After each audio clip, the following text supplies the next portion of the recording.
Indicating the size of object in the drawing is called dimensioning. म्हणजेच दिलेल्या आकृतीची मापे देणे होय, त्यालाच मापे देण्याचे तंत्र असे म्हणतात. हे नंबर असू शकतात व यामध्ये रेषा, सिम्बॉल आणि नोट्स याचा उपयोग केलेला असतो.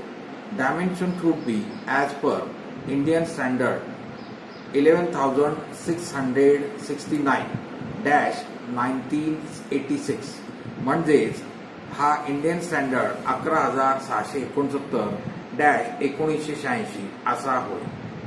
डायमेन्शन मध्ये extension line, dimension line, ladder line, arrowhead इत्यादींचा समावेश असतो.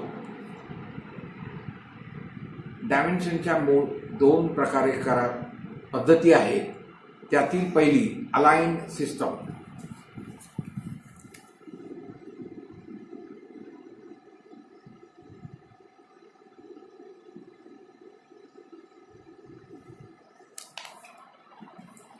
अलाइन्ड सिस्टम मध्ये डायमेन्शन रेषा ही ऑब्जेक्ट लाईनला समांतर असते व त्यातील रेष न तोडता त्यावर ते माप दिलेले असते.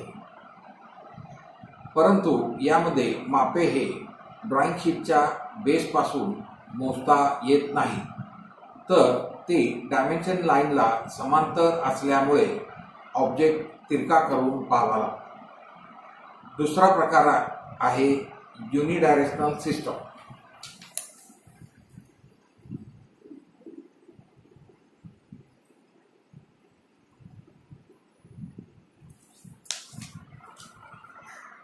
यामध्ये रेषा ही डायमेन्शन रेषा ही तोडली जाते व त्यामध्ये मापे दिलेली असतात. यामध्ये सगळ्यात महत्त्वाचे असे असते की ड्रॉइंगच्या बेसपासून आपला सर्व मापे वाचता येतात, कारण ही सर्व मापे बेस लाईनला समांतर दिलेली असतात. यामध्ये माप हे डायमेन्शन लाईन तोडून मध्यभागी दिलेले असते. तसेच आकृतीच्या प्रकाराप्रमाणे व आवश्यकतेनुसार डायमेन्शनिंग हे पुढील प्रकारे करावे लागते. आता चेन डायमेन्शनिंग.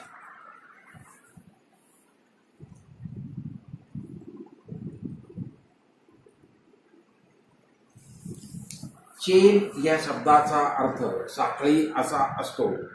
यामध्ये सर्व मापे एका रेषेत दिलेली असतात. एक्सटेन्शन लाईन मध्ये ही सर्व मापे दिलेली असतात. प्रत्येक पार्टचे माप हे चेन मध्ये दिलेले असते.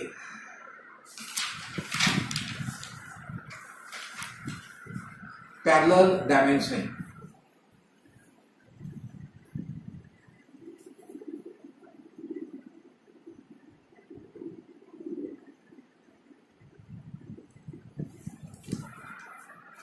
पॅरलल म्हणजे समांतर असा होय.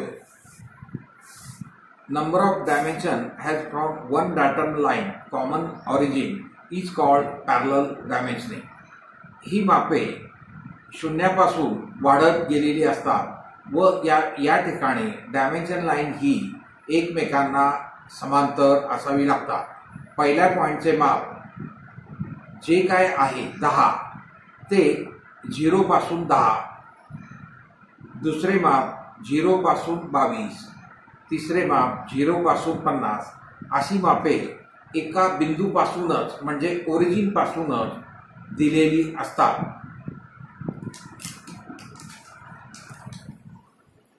Progressive dimensioning.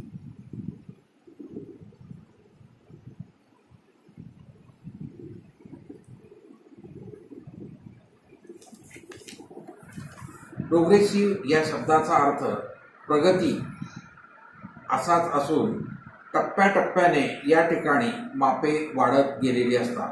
जसे 0 पासून पहिला पॉइंट 15, 0 पासून दुसरा पॉइंट 50.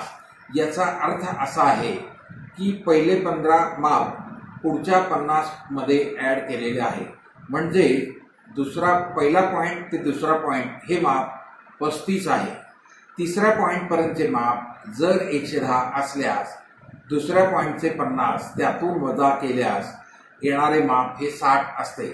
म्हणजे पहिले माप दुसऱ्यामध्ये ऍड केले, दुसरे माप तिसऱ्यामध्ये ऍड केले, असे मापे एकमेकात वाढवत म्हणजे टप्प्याटप्प्याने माप वाढत जाते. म्हणूनच याला प्रोग्रेसिव्ह डायमेन्शनिंग म्हणतात. Combined dimensioning.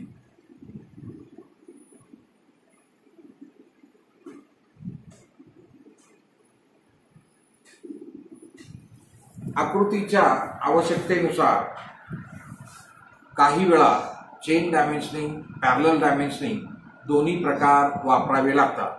हे आकृतीमध्ये स्पष्ट होते.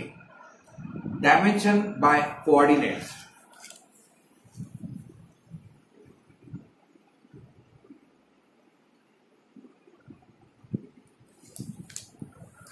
Dimension by coordinate. Two edges of an object are taken as a reference datum and dimensions are placed in the table. This method is useful in mapping.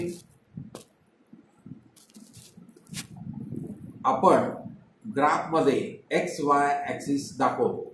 उभा axis Y व आडवा axis x असा असतो. याचा वापर CNC programming मध्ये केलेला असतो. एक्स वाय रेषेचा छेदनबिंदू 0 मानला गेला म्हणजे ऑब्जेक्टचा एक कोपरा त्या ठिकाणी ठेवून इतर मापे म्हणजे व्हर्टिकल मापे वाय ऍक्सिसवर व हॉरिझॉन्टल मापे एक्स ऍक्सिसवर दिलेली असतात. खाली दिलेल्या टेबलमध्ये आकृती 1 ज्या ठिकाणी एक आकडा दिलेला आहे, एक्सच्या ठिकाणी 70, वायच्या ठिकाणी 45 आणि फायच्या ठिकाणी 10. याचा अर्थ असा आहे की एक्स 0 पासून हॉरिझॉन्टल माप हे 70 आहे व व्हर्टिकल म्हणजे 0 पासून उभे माप हे 45 आहे व तसेच त्या सर्कलचा डायमीटर हा 10 आहे. तसेच दुसऱ्या आकृतीचे एक्स 70, वाय 12 आणि फाय 10 याप्रमाणे एक्स आणि वाय ची मापे हळूहळू आकृतीनुसार बदलत जातात. जेवढ्या छोट्या छोट्या आकृतीचे भाग असतात तेवढे आपल्याला टेबल वाढवावे लागतो. आकृती डायमेन्शनिंग करताना एक्सटेन्शन लाईन, एरो मार्क व अंक हे सुटसुटीत व टापटीप काढले पाहिजे. एरो मार्क हा एकास 3 ह्या प्रमाणात काढला पाहिजे. पक्षी उडाले, कावळे उडाले याप्रमाणे डायमेन्शनिंगचे एरो जर काढले तर मापात वजाती होतात. म्हणून डायमेन्शनिंग करताना सर्व सुबक व रेखीव काम ड्रॉइंग काढणे आवश्यक असते. परीक्षेमध्ये आपणास एक आकृती देऊ, जर ती आकृती पॅरलल डायमेन्शनिंग मध्ये असेल तर त्याचे रूपांतर चेन डायमेन्शनिंग मध्ये करा किंवा अन्य पद्धतीत करा असाही प्रश्न विचारलेला असतो. अशा वेळी अपेक्षित प्रश्नाचे उत्तर योग्य असणे गरजेचे आहे. जो प्रश्न आहे त्यानुसार त्याचे उत्तर असावे लागते. अलाइन सिस्टीमचे युनिडायरेक्शनल सिस्टीम मध्ये रूपांतर करा असा प्रश्न बराच वेळा विचारलेला आहे. तरी योग्य पद्धतीने मापाचे रूपांतर करून डायमेन्शनिंग देऊन आपण हा टॉपिक समजू शकतो. धन्यवाद.